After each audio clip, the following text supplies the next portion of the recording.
I'm Julian Gonzalez, and I'm going to be talking about the most devastating stock market crash in the history of the United States, the stock market crash of 1929. Events leading up to.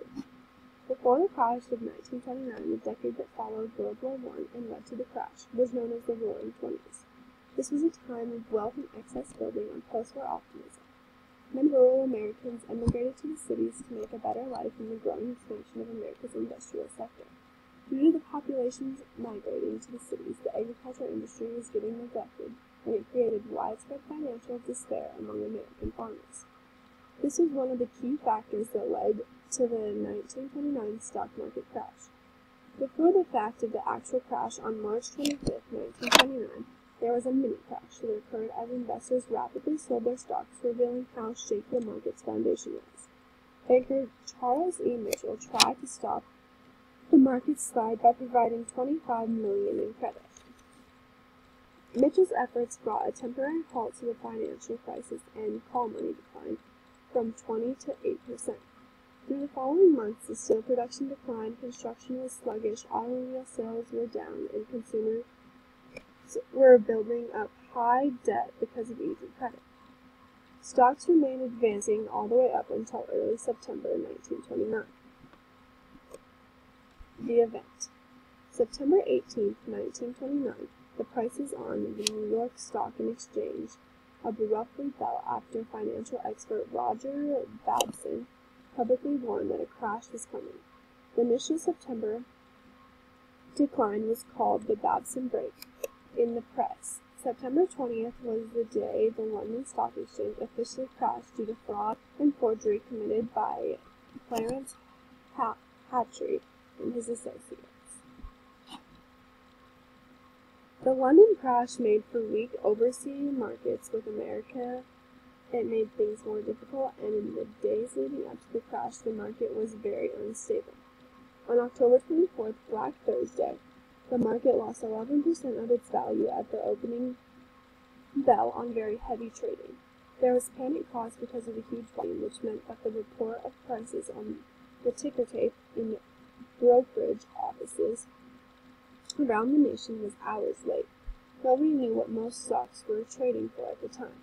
The following Wall Street bankers, Thomas W. Lamont, Morgan Bank, Albert Wiggin, Chase National Bank, and Charles E. Mitchell, National City Bank of New York, all met to try and come up with a solution to their chaos. They chose Richard Whitney, as president of the exchange, to act on their behalf. With the help of his financial resource, Whitney was able to halt the slide, but only temporarily.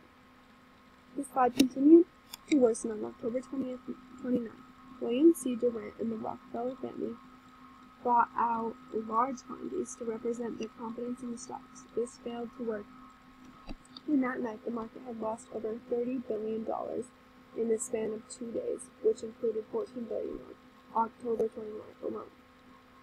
The next day, the Dow industry had recovered and regained 12% to close 258.47.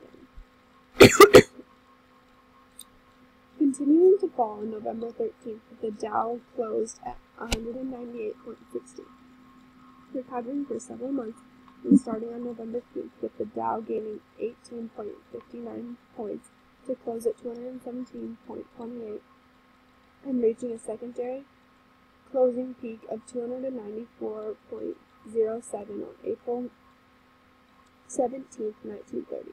The struggle went on of the up and down numbers. The market would not return to the peak closing of September 3, 1929 until November 23, 1954. Aftermath. The impact of the stock market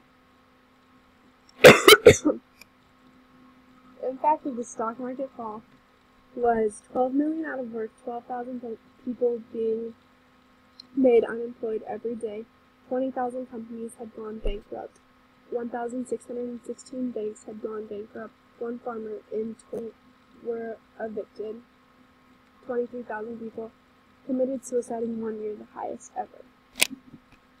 Conclusion. From all of this, you can see how this terrifying event affected America and the people. Many lives were changed immensely, and for most it was never the same.